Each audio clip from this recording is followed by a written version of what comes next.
e yo manyasani. So michele manya hero mwapidho korwa koni en michele mamit. En ani jowa mang'eny nong'iyo gi michele madung' tik mamit cha. To michele madung' tik mamit no bet yuto mare ni piny. Ok ogol gunde mang'eny ahinya. Gimoro kidhi kaka basmati. Basmati eka achiel ibiro yudo ka miyi kata mana gunde 20. Mano dhi mang'eny kabisa.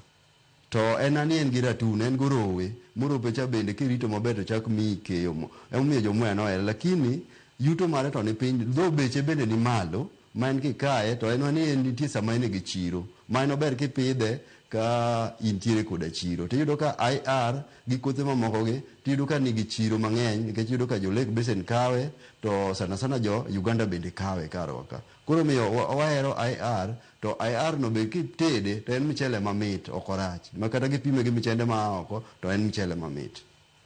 Erokamano ahinya George. Inyalo